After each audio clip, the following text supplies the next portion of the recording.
कि हम इस स्तर तक अटल हैं, इस स्तर के वीर हम हैं। कई बार जो है वो बड़े मूल्य की रक्षा के लिए छोटी बात को छोड़ देना उचित होता है। आप देखेंगे कि कृष्ण ने तो अपनी प्रतिज्ञा तोड़ दी। कृष्ण भी तो एक बड़े चरित्र हैं महाभारत। उन्होंने क्या प्रतिज्ञा की थी कि मैं हथियार नहीं उठाऊंगा, महाभारत की लड़ाई में मैं हथियार नहीं उठाऊंगा, मैं केवल सारथी बन करके रहूंगा। अर्जुन का सारथी। भीष्म ने फिर प्रतिज्ञा कर ली, वो प्रतिज्ञा ही करते रहते थे। उनका मैं कृष्ण के हाथ में हथियार उठवा दूंगा, कृष्ण से मैं ये प्रतिज्ञा करता हूँ। कृष्ण भगवान थे, वो चाहते तो ना तोड़ते प्रतिज्ञा। उन्होंने कहा कि भीष्म का मान रखने के लिए मैं प्रतिज्ञा तोड़ दूंगा, भीष्म की महिमा बनी रहे, उनकी महानता बनी रहे। ऐसा कुछ नहीं था कि कृष्ण इतनी लीलाएं करते थे, चाहते तो ना उठाते। उन्होंने ये दिखा दिया कि ठीक है, एक मूल्य यह भी है कि जरूरत पड़े तो हम बड़ी चीज की रक्षा के लिए प्रतिज्ञा अपनी तोड़ते हैं। तो ये इस तरह से बहुत सारे जो उसके गरिमामय पात्र हैं उनकी छवि पर प्रश्न चिन्ह लगाते हुए, उसके जो बहुत छोटे छोटे पात्र हैं जिनको कोई याद नहीं करता कि घटोत्कच है, हिडिंबा है, एकलव्य है, उनकी कितनी बड़ी भूमिका रही। उन्होंने तो अपनी जिंदगी हवन कर दी भीम के लिए। हिडिंबा ने अपने पति को छोड़ा, उसके पति को तो मार डाला था।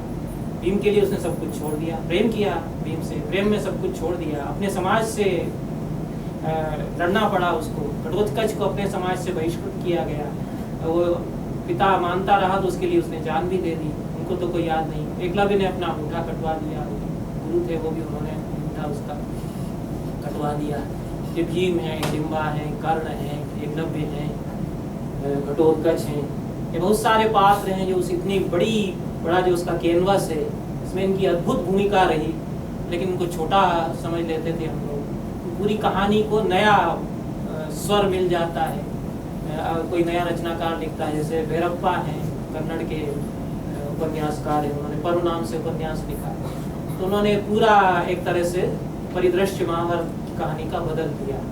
उन्होंने जो महान चरित्र थे उनकी जो कमजोरियां थी, वो उनकी जो दुर्बलताएं थी उनको अंकित किया, और ये जो बहुत मामूली चरित्र थे उनमें कितनी गरिमा है ये उन्होंने उसमें दिखा दिया। ये उलट जाता है पूरा। तो ये भी कर सकते हैं, क्योंकि जो क्लासिक है वो हर बार नए ढंग से नया सोच देता है। उसमें महाभारत का अपमान हुआ हो ऐसा भी नहीं कहना चाहिए, क्योंकि हमको महाभारत ये सिखाता है कि महान से महान व्यक्ति में भी कोई कमजोरी हो सकती है। भीष्म महान है, अर्जुन महान है, युधिष्ठिर महान है, लेकिन युधिष्ठिर जुआ खेलते हैं, अपनी पत्नी को दांव पर लगा सकते। वो धर्मावतार हैं, धर्मराज कहे जाते हैं, कभी झूठ नहीं बोलते हैं, सब सही बात है, बहुत नीतिज्ञ हैं, चरित्र में बहुत दृढ़ हैं, लेकिन जुआ खेला और पत्नी को ही दांव पर लगा दिया, ये तो सही बात है। ये तो आज के मूल्य की दृष्टि से तो कोई अच्छी बात नहीं। भीष्म ने बहुत सारे महान कार्य किए, लेकिन उन्होंने तो कन्याओं का जबरदस्ती अपहरण किया और दुर्योधन का साथ दिया। द्रौपदी को भरी सभा में निर्वस्त्र किया जा रहा था, वो केवल भीष्म से पूछ रही थी कि सबसे बड़े ज्ञानी आप हैं, आप बताइए कि जो मेरे साथ हो रहा है क्या सही है।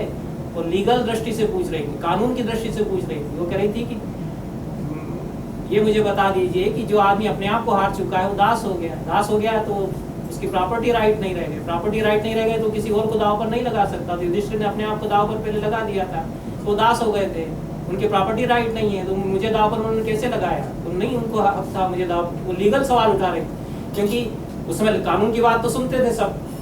ये उन्होंने कहा कि स्त्री को तो हम दाव पर लगा सकते हैं, स्त्री को घसीट सकते हैं, ये उस समय के समाज का मूल्य था। तो इस पर तो बहस नहीं कर सकती थी कि मुझे क्यों घसीट के लाए, मेरे साथ ऐसा क्यों। वो कह रही थी कानून के हिसाब से आप बताइए कि जो आदमी दास हो गया उसके प्रॉपर्टी राइट नहीं, उसने मुझे दाव पर लगा दिया, वो हार गया, तो मैं कैसे हारी गई? वो भीष्म पसीना आ गया, जवाब नहीं उनसे बना। उसने कहा बेटी मुझे नहीं समझ में आ रहा है, धर्म की गति बड़ी सूक्ष्म होती है, कुछ कह नहीं पा रहा हूँ कि क्या तेरे सवाल का क्या मैं जवाब दूँ। ये महाभारत में इतने महान आदमी की इतनी कमजोरी उसमें सामने आ जाती है। इन सब को लेकर के भी नई रचनाएं आई सामने। ठीक है, ये एक और द्रोणाचार्य नाटक लिखा, नए नाटककार है, उन्होंने दया प्रकाश सिन्हा ने एकलव्य। तो उसमें विश्वविद्यालयों में जो गुरुजन कर रहे हैं हमारे अपने छात्रों के साथ में, उसके आधुनिक दृश्य और फिर द्रोणाचार्य जो एकलव्य के साथ कर रहे हैं, दोनों पैरेलल उन्होंने दिखा दिए। नया प्रयोग है, ये अच्छे नाटक हैं, ये आप लोगों को पढ़ने चाहिए, देख सकते हैं। दमयंती की कहानी बहुत अद्भुत है, बहुत मार्मिक कथा है। दुनिया की सबसे सुंदर कहानियां एक तरह से ये है। सावित्री की कथा है, दमयंती की कथा है महाभारत में जो, और इस तरह की करीब 150-200 तो छोटी छोटी कई कहानियां महाभारत में मिलती हैं, क्योंकि आज भी बहुत हमको प्रभावित करती हैं।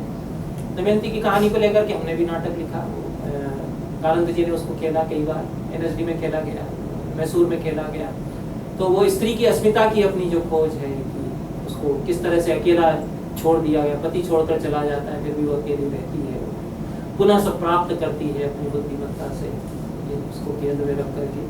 तो महाभारत के पाठ, महाभारत की कथाएं जो है वो भारतीय साहित्य में इसी तरह से हमारे पास बनी रहेंगी, हमारी निधि है यह, और वे हमें प्रेरित करती रहेंगी। इन शब्दों के साथ हम अपनी बात समाप्त करते हैं।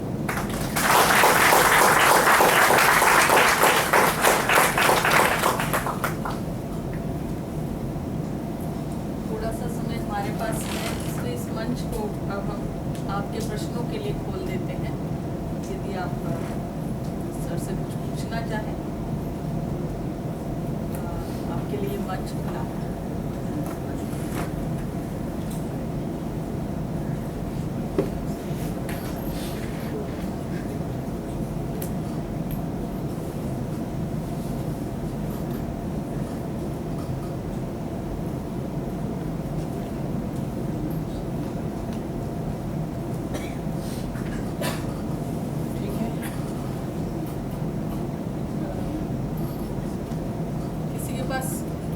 कोई संशय, कुछ और पूछने की इच्छा?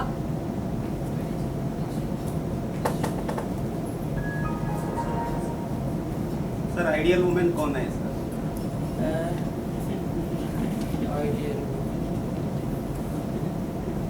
जो संस्कृत के अंदर आइडियल वुमेन की बातचीत होते है ना सर, कौन है?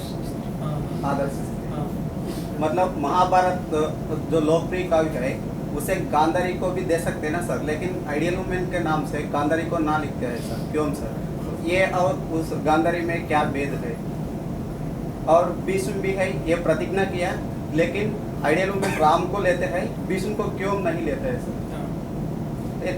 क्योंकि राम तो रावण को हत्या भी किया, लेकिन भीष्म अपने जिंदगी में किसी को भी हत्या भी नहीं किया, लेकिन आइडियल पर्सन के रूप में उसको क्यों नहीं लेते? क्योंकि मैंने तो काफी बात इस तरह की कही है कि क्यों नहीं लेते हैं उनको। ऐसा है कि अब आदर्श नारी कौन है, ये तो अपने अपने एक तरह से इसको कहते हैं सब्जेक्टिव प्रश्न है, ये मतलब व्यक्तिनिष्ठ प्रश्न है कि हमारे आदर्श नारी कौन है, हमारी कल्पनाओं की आदर्श नारी कौन है। अपने अपने हिसाब से हम पूछते हैं, तो आप स्वयं तय करें कि हमारे लिए आदर्श नारी कौन है। हमारे यहाँ सीता को आदर्श नारी माना जाता है, जो वाल्मीकि रामायण में सीता का चरित्र है, क्योंकि जिस तरह से वो राम से कहती है कि मैं आपके साथ चलूंगी, जिद करके उनके साथ जाती है, रावण से बहस करती है, लड़ती है, जूझती है, बहुत मनस्विनी नारी, तेजस्विनी नारी है जो रामायण की सीता है, वाल्मीकि रामायण की, वो आदर्श नारी है। और सीता है, द्रौपदी है, मंदोदरी है, ये आदर्श नारियां मानी गई। गांधारी का उल्लेख आप ठीक कह रहे हैं कि नहीं आता, उसको सती के उदाहरण में जरूर देते रहे हैं, लेकिन उसका नहीं आता क्योंकि उसने कुछ किया नहीं और शाप दिया, फिर है ना, सबके लिए दुर्भाव। उसके चरित्र से फिर ये लगता है कि उसके मन में बड़ी दुर्भावना थी स्वयं अपने पति के लिए कि ठीक है, ये अंधे आदमी से मेरी शादी कर दी गई तो मैं ना इसकी तरफ देखूंगी ना, मैं किसी की तरफ नहीं देखूंगी। उस दुर्भावना को लेकर के उसने अपने आप को बंद कर लिया एक दुनिया में, इसी में वो रह गई। तो वो आदर्श चरित्र कैसे होगा? उसने केवल भला अपने संतानों का चाहा, बहुत ज़्यादा मोह उसको था फिर अपने संतानों से, तो उसके लिए उसने फिर पांडवों को नष्ट हो जाने दिया, उनके साथ वो सम्मिलित रही। दुर्योधन की जो कूटनीति कपट योजनाएं थी उसमें गांधारी सम्मिलित थी। तो वो आदर्श नारी किसी भी तरह से, द्रौपदी आदर्श नारी मानी गई क्योंकि वो सत्य के लिए लड़ती रही। ये आदि से अंत तक पूरे महाभारत में आप देखेंगे कि खरी खरी कहने वाली और सच्ची बात कहने वाली द्रौपदी उसमें एक ऐसी स्त्री है, कभी गलत बात नहीं कहती है, अपने पतियों को हमेशा खरी खरी सही बात कहती है। और अंत तक बड़ी सभा में जब उसको इस तरह से अपमानित किया जा रहा है तो आज भी ऐसे दृश्य होते हैं। ये तो कितना कितना मार्मिक दृश्य है। ये आपके ज़माने में भी यही हो रहा है कि औरतों के साथ क्या हो रहा है, लोग जो करते हैं, मोलेस्टेशन होता है, रेप होता है, सामूहिक बलात्कार होता है, वही तो वहाँ भी हो रहा है। लेकिन वो अकेली खड़ी होकर के सब लोगों के सामने सवाल करती है और अपनी आवाज़ की ताकत से औरत के होने की ताकत वो बताती है, क्योंकि वो जो सवाल करती है उसका जवाब लोगों के पास है कि लीगल दृष्टि से आप बताइए कि क्या सही हो रहा है। वो जो उसकी सच्चाई है उसके कारण वो आदर्श स्त्री थी। तो अब आदर्श स्त्री का प्रमाण यह भी है कि गांधारी की कहीं पूजा नहीं होती, समझ रहे? पूरे हिंदुस्तान में इतने तो मंदिर हैं, अच्छा हर किसी के मंदिर बन जाते हैं। हमारे भोपाल में एक बार कर्फ्यू लगा तो कर्फ्यू देवी का मंदिर बन गया। किसी को कोई बीमारी हुई तो उस बीमारी के नाम का मंदिर बन गया। हमारे यहाँ सबके मंदिर बन जाते हैं, गांधारी का मंदिर नहीं बना। द्रौपदी के असंख्य मंदिर हैं। आंध्र प्रदेश में द्रौपदी की खूब पूजा, द्रौपदी अम्मा, तमिलनाडु में द्रौपदी की पूजा होती है और इतने गदगद होकर पूजा करते हैं, क्योंकि इसलिए करते हैं कि उसमें औरत होने की जो सच्चाई है वो उसने बता दी। सीता की पूजा करते हैं, सीता के मंदिर है। तो जो ये भी एक आदर्श नारी होने का एक मानक ये भी है कि हजारों साल से जनता ने किसको मान लिया कि हाँ हमारे लिए तो ये है, हमारी प्रेरणा की स्रोत ये स्त्री है। तो सीता हो सकती है, द्रौपदी हो सकती है, तारा और मंदोदरी तक को आदर्श माना गया है, क्योंकि ये लोग अपने पतियों से बहुत करी करी बात कहते हैं, सच्चाई से ये नहीं दिखती है। तो इसलिए आदर्श उसकी जो सच्चाई है उसके आधार पर आदर्श मानेंगे। और भीष्म को तो उनकी पूजा भी नहीं कोई करते हैं। उनकी जो एक अटल प्रतिज्ञा होने की बात है उसको एक उदाहरण के रूप में दिया जाता है, बाकी वो हमारे आदर्श नहीं हो सकते। भाई किसी के लिए हम ऐसा कैसे कह सकते हैं, कोई ऐसा बन जाए कोई लड़का, मैंने आप लोगों को क्या मैं कहूँगा कि आप भी ऐसे बनिए कि आप अपने बाप की शादी 16 साल की लड़की से कराने के लिए जिद कर लीजिए कि हम जिंदगी भर शादी खुद नहीं करेंगे, हमारे बाप से हम ये लड़की शादी कर ले। ऐसा मैं किसी लड़के के लिए क्या कभी आशीर्वाद दूंगा कि तुम भीष्म की तरह हो जाओ, ऐसी बेवकूफ़ी तुम करो आज के ज़माने में, ऐसा मैं किसी लड़के से नहीं कहूँगा। तो भीष्म क्यों आदर्श होंगे?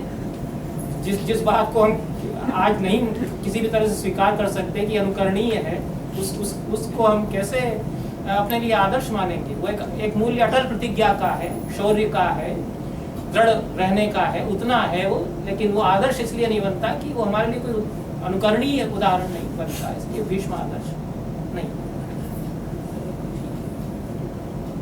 जैसे द्रोणाचार्य, कृपाचार्य, कर्ण, भीष्म सभी ने कौरवों का साथ क्यों दिया, कोई पांडवों के साथ नहीं रहे?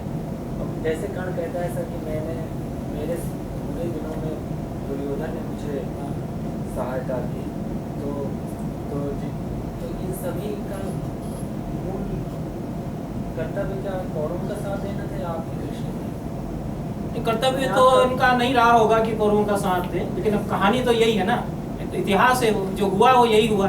ठीक है, किन लोगों ने कौरवों का साथ दिया? क्यों साथ दिया? क्योंकि पेट की परवाह इनको थी ज़्यादा।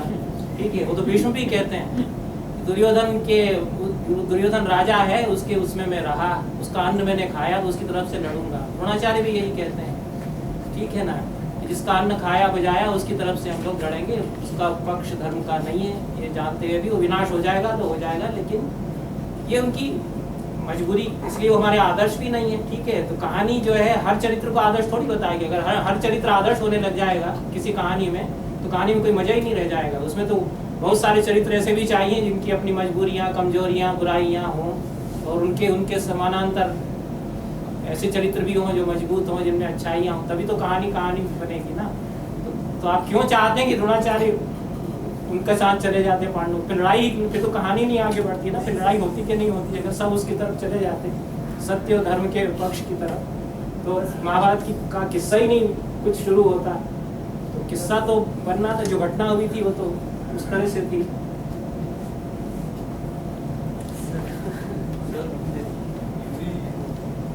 नाटक लिखा है मोहन राकेश जी ने, आषाढ़ का एक, तो उसमें एक पात्र कालिदास है, उस पर आरोप लगता है कि ये कालिदास संस्कृत के, क्या है सही है?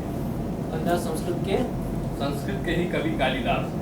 आरोप क्यों कह रहे हैं आप? संस्कृत की कवि तो है ही काय का आरोप है? नहीं सर, कालिदास पढ़ करके उसके आधार बना करके उन्होंने लिखा उसमें नाटक। कुछ विद्वानों का यह मानना है कि वो नहीं है, वो लोग कहते हैं कि वो कालिदास नहीं है। अभी आप कह रहे हैं कि वो है, ये आरोप है। नहीं सर, ये तो दोनों मत है ना। हाँ, मेरा मानना है कि वो संस्कृत के कवि कालिदास पर ही है। कालिदास के संबंध में जो कथाएं प्रचलित हैं, विक्रमादित्य की सभा में वो थे, विक्रमादित्य की लड़की से उनका विवाह हुआ, ऐसी कुछ जो कथाएं प्रचलित हैं उनको आधार बना करके संस्कृत के कवि कालिदास को उन्होंने वो नाटक लिखा, उसको उन्होंने समकालीन व्याख्या दी। कवि का जो अनपद संघर्ष है अपने समय में उसको प्रस्तुत करते हैं, संस्कृत के कवि पर एक मेरे मन में जिज्ञासा है कि सर अक्सर आज जो घटनाएं घट रही हैं, जैसे रेप हो या कन्या भ्रूण हत्या हो या और भी तमाम जो चीज़ें हैं, उससे क्या होता है सर कि अक्सर हमारा समाज स्वीकार नहीं कर पा रहा है, जबकि अक्सर संस्कृति का नारा दे दिया जाता है। कानूनन ये गलत है आज की दृष्टि में, कानून भी इसे गलत मानता है और उसे मतलब, लेकिन समाज क्यों नहीं स्वीकार कर पा रहा है, जबकि वो संस्कृति का ही आधार बना के कहता है कि हमारी संस्कृति में ये चीज़ नहीं है या वो चीज़ नहीं है। लेकिन समाज हमारा जबकि वही महाभारत और रामायण को लेकर अपनी संस्कृति का गौरव गाथा गाता है, और जब उसमें कई बार दिखाया गया है, कई बार क्या लगभग भीम वाला ही प्रसंग है, जो राक्षसी कन्या थी हिडिंबा जिनसे शादी हुआ है, लेकिन आज भी हमारा समाज इसको स्वीकार नहीं कर पा रहा है सर, और उसी संस्कृति की बार बार तुलना करता है। तो इस पे सर अब ये थोड़ा जटिल सवाल है। ये तो भारतीय समाज के अंतर विरोध हैं। हमारी एक तो कथनी करने में अंतर रहा है, हम लोग आदर्शों की बातें बहुत करते हैं और अपने धर्म संस्कृति की दुहाई बहुत देते हैं, महानता की बात करते हैं, लेकिन आचरण में हम लोग थोड़े अलग हैं। तो हम लोग के निहित स्वार्थ हो जाते हैं, है ना, आर्थिक कारणों से, सामाजिक कारणों से और अन्य कारणों से। सोशल इंस्टीट्यूशंस हमारे ऐसे हैं तो वो हमको संकीर्णताओं में जकड़ देते हैं। तो जो संगठन बनते हैं उनमें संकीर्णताएं आ जाती हैं, तो आदर्शों की बातें हवा में रह जाती हैं और व्यवहार में हम लोग अधपतित हो जाते हैं। ये सभी समाजों में होता है, ये प्रक्रिया है, एक अनिवार्य प्रक्रिया है कि अच्छाई बुराई का संघर्ष चलता रहता है। जो अधपतन है उसके खिलाफ प्रतिरोध भी चलता रहता है। मनुष्य में कुछ स्वाभाविक प्रवृत्ति होती है, निहित स्वार्थ के लिए वो गिरता है, उसमें कुछ पाप की प्रवृत्ति होती है मनुष्य में। तो ऊपर ऊपर से वो आदर्श की बातें करता है, अंदर अंदर से उसमें पाप होता है। तो मनुष्य का स्वभाव ही कुछ ऐसा है, मनुष्य के मन की जो बनावट है वो ऐसी है, उसके कारण ये होता है। और भी कई कारणों से होता है, जो हमारे सामाजिक, धार्मिक, आर्थिक संस्थान हैं उनके कारण होता है। बड़ी जटिल समस्या ये है कि भारतीय संस्कृति में इतनी ऊंची ऊंची बातें बताई गई हैं, लेकिन व्यवहार में हम लोग बहुत ही गिरे हुए समाज एक तरह से कई बार हैं। ये एक हकीकत है। एक तो ये हकीकत बार बार स्वीकार हम लोग कर लें सच्चे मन से, तब भी इससे निकलने का रास्ता निकलता है। कई बार क्या होता है कि हम लोग पाखंड करते हैं कि घर में तो अपने कन्या भ्रूण हत्या करा रहा है और वहाँ जाकर की जनसभा में स्त्रियों की, जहाँ जहाँ स्त्रियों पूजा जाएगी वहाँ देवता रमण करते हैं इत्यादि श्लोक बोल रहा है। तो वो पाखंड इस तरह से चलता रहता है।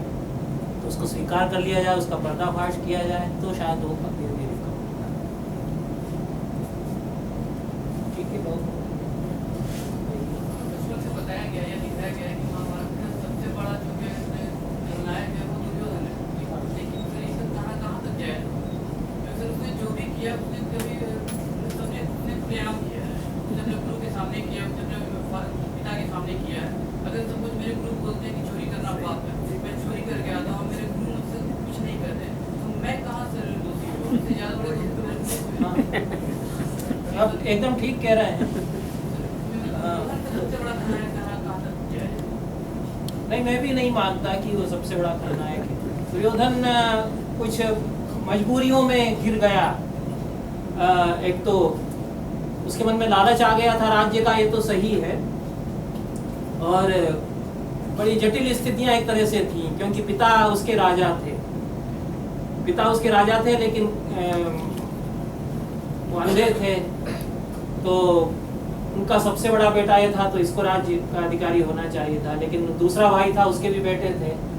तो ये सब जो विवाद हुआ, उसके कारण जो राज्य के लिए लालच आया, उसमें आपस में इन लोगों में एक निहित स्वार्थ की लड़ाई शुरू हुई। तो दोनों ही तरफ से गलतियां दोनों ने ही की हैं। कि वह दुर्योधन ही बुरा हो ऐसा तो शायद नहीं है। इसलिए धर्मवीर भारती अपने उस नाटक में कहते हैं कि मर्यादाएं दोनों ने तोड़ी हैं, कुछ कौरव ने कुछ पांडव ने, तो दोनों तरफ से स्खलन हुए, कुछ गलतियां हुई, ऐसा हो गया हो। कुछ विचित्र, पूरी कहानी की खूबसूरती है कि उसमें बड़ी बड़ी विचित्रताएं हैं, बड़े पेंच हैं उसमें कि क्यों दुर्योधन ने ऐसा किया, बड़ी जटिल परिस्थितियों में उसने ऐसा किया। तो उसने अपने चचेरे भाइयों को मारने की भी कोशिश की, सताया भी और छल भी उनके साथ किया, यह सब सही है, लेकिन पूरी तरह से केवल दुर्योधन का ही दोष हो ऐसा नहीं है, ऐसा हम भी नहीं मानते।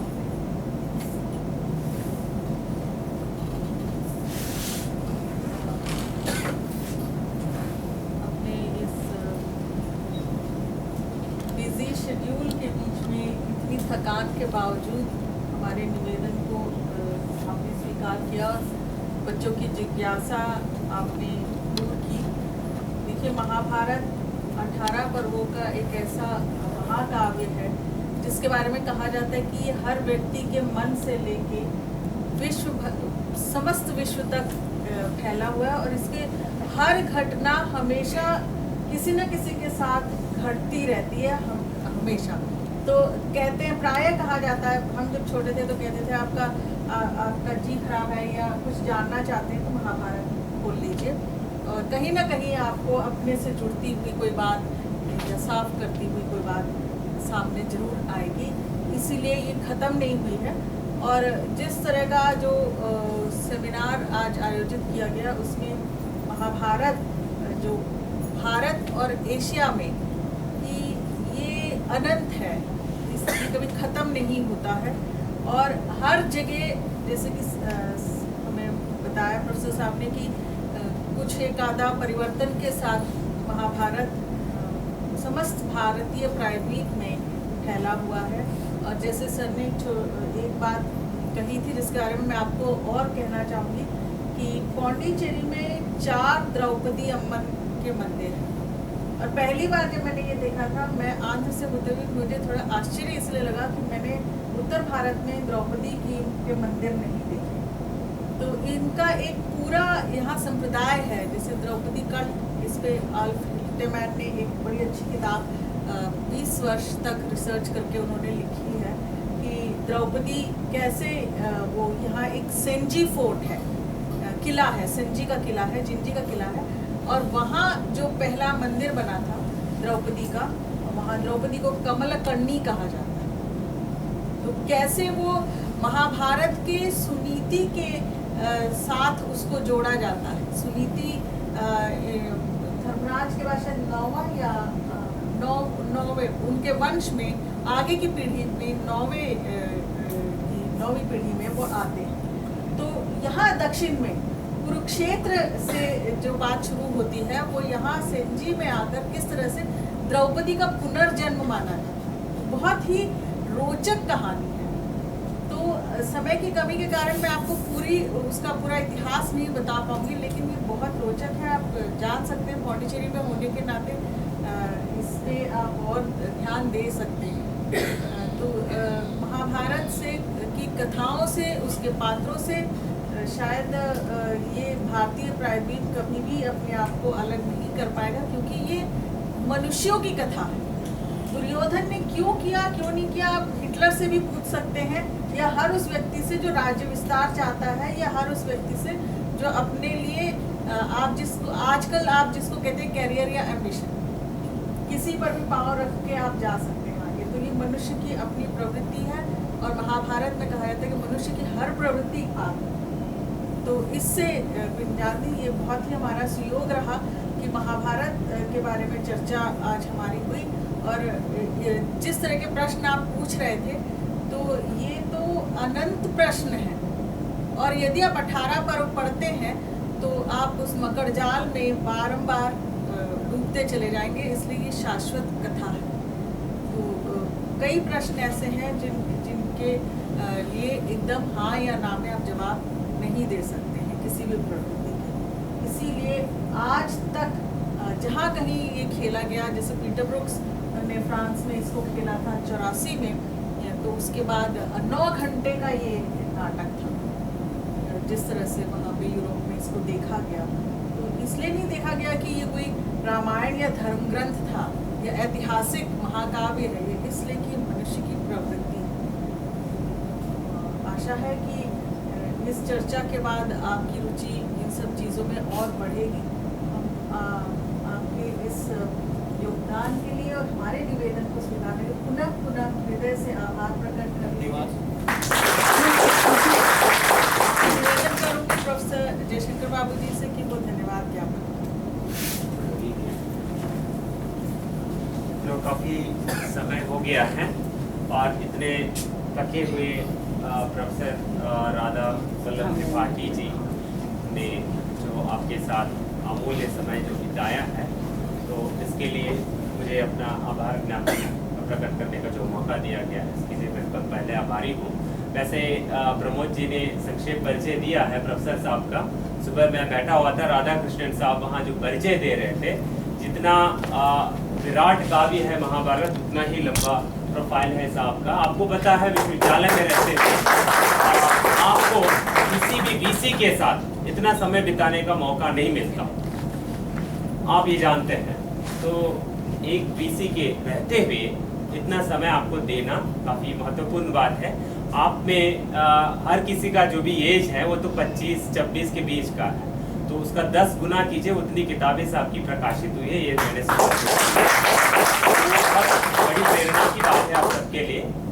इनसे आप बड़ी प्रेरणा ले सकते हैं। वैसे आमतौर पर दोपहर के क्लासेस हमारे कम होते हैं, आप ज़्यादा ताकि होते हैं हम पीढ़ी से भी, लेकिन आप समझ सकते हैं दिल्ली से इतनी दूर आकर और सुबह काफ़ी लंबा व्याख्यान था साहब का और काफ़ी तैयारी के साथ उसके बाद भी यहाँ आए, और उसमें भी आपको तो भारतीय साहित्य में जो महाभारत और रामायण आधारित रचनाओं की जो लंबी परंपरा है, सहस्रों जो रचनाएं की गई हैं, उसमें से एक उज्जवलतम पक्ष को लेकर, विशेषकर आज़ादी के आंदोलन के समय महाभारत कालीन पात्रों के आधार पर, रचनाओं के आधार पर जो भी नाटक उस समय खेले गए हैं, उस पर आपका ध्यान आकर्षित करते हुए समकालीन समय में तो उन रचनाओं के, उन पात्रों की जो प्रासंगिकता है उस पर आपको आकर्षित करने का बहुत अच्छा प्रयास प्रोफेसर साहब ने किया है।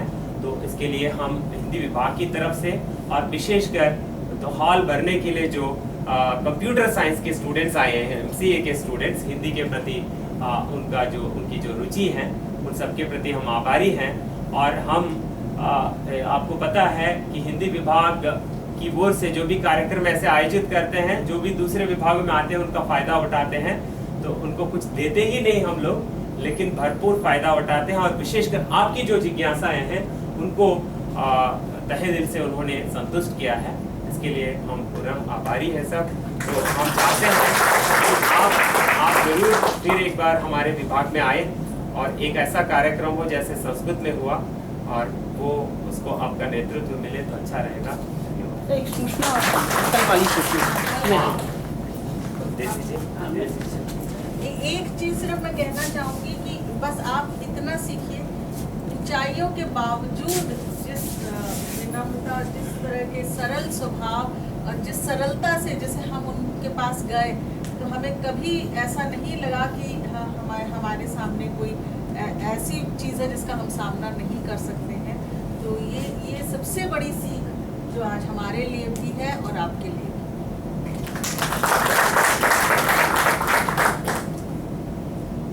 सर के इस व्याख्यान के बाद एक जरूरी सूचना आप सबके लिए है। कुछ मित्रों को या अपने विद्यार्थियों को मैं सूचित कर चुका हूँ।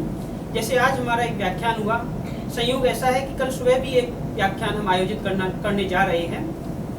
हिंदी के वर्तमान दलित लेखक जयप्रकाश करदम जी चेन्नई में आए हुए हैं, तो हमारे अनुरोध पर उन्होंने कल सुबह आकर अपना लगभग 1 घंटे का व्याख्यान यहाँ देना स्वीकार किया है। तो कल हम लगभग 11:15 बजे उनका व्याख्यान आयोजित करेंगे। जयप्रकाश करदम जी का उपन्यास में से कई लोगों ने पढ़ा है, पिंजर उपन्यास उनका है, और दलित साहित्य वार्षिकी जो वो एक पत्रिका निकालते हैं। तो समकालीन हिंदी दलित साहित्य के महत्वपूर्ण हस्ताक्षर जयप्रकाश करदम जी है। तो आशा है कि आज की जैसे ही कल भी आप हमारा साथ देंगे, और कल सुबह 11:15 बजे इसी बिल्डिंग में शायद व्याख्यान, ऊपर वाला जो व्याख्यान कक्ष है उस तरफ हाँ Social दूसरा व्याख्यान science। सोशल साइंस वाला व्याख्यान कक्ष जो है उसमें हम ये कार्यक्रम आयोजित करेंगे। और जैसा सुबह बातचीत हुई तो उन्होंने कहा कि समकालीन जो हिंदी साहित्य है उसका दलित आयाम जो है उसके ऊपर वो शायद बोलेंगे। तो इन्हीं शब्दों के साथ अब हम अपना ये कार्यक्रम समाप्त करते हैं।